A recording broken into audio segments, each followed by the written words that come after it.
whether or not it is bigoted to use the word jihad?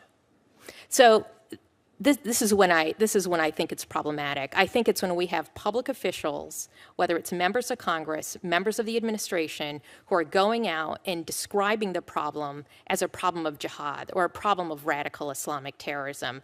That's a problem because it's actually playing in to the propaganda frame of ISIS, and it makes us less safe because ISIS wants this to be a war against Islam, and by using religiously loaded terminology like jihad, we're playing into their mindset. And it would be, I might add, it's not only that, but it's also just grossly inaccurate. I think we need to call the threat what it is. It's ISIS, it's Al-Qaeda.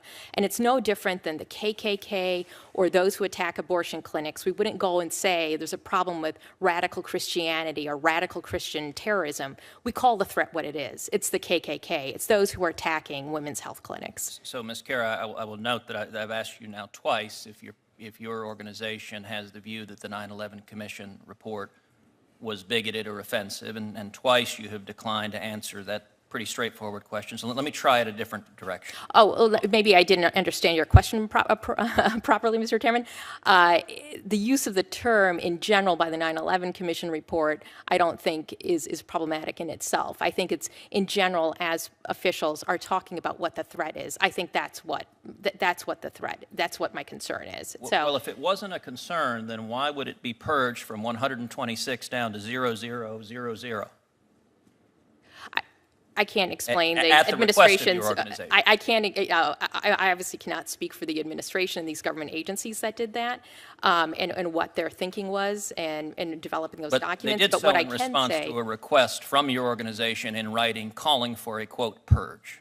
We asked for a purge of bigoted training materials. That's what we called for.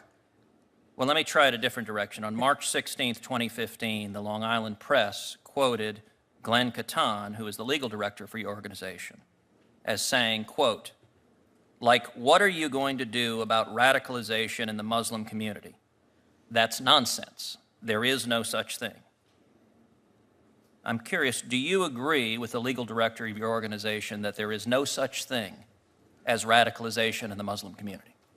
Well, this is what we do believe, Mr. Chairman. What we believe, and this is based on attacks we've seen in our country in just the last year alone, whether it's the Orlando shooting, the attack on a women's health clinic, the attack at the AME Church in Charleston, South Carolina, we know that extremist violence takes many forms and people motivated regardless of their race, religion, or ideology. And what we also know is that there's no pathway, so to speak, to get to that point of engaging in violence. What the national security and law enforcement experts say is that the common thread that you see is vulnerable individuals who are seeking a sense of purpose.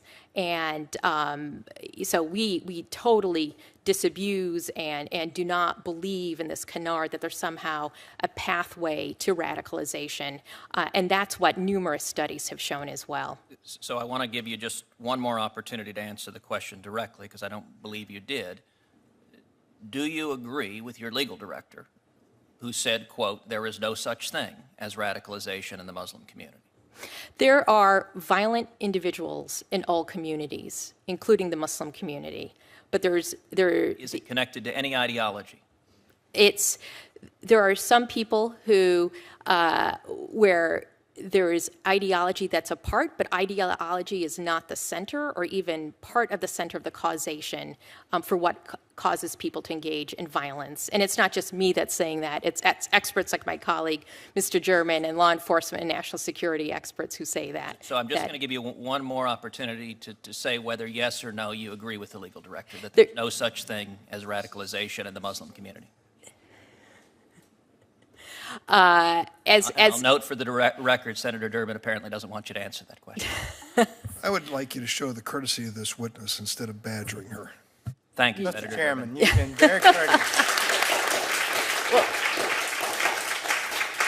I'd like an administration that shows the courtesy to the victims of radical Islamic terrorism and doesn't edit a 9/11 call from a terrorist who's murdering 49 people in Orlando and pretending the threat doesn't exist. Mr. Chairman, I would like to say that I think you've been very respectful to this witness. The witness has not the witness has not answered your question, and I think you had a right to pursue it. And you did it in a gentlemanly, professional way, and I'm disappointed that Senator Durbin would not understand that.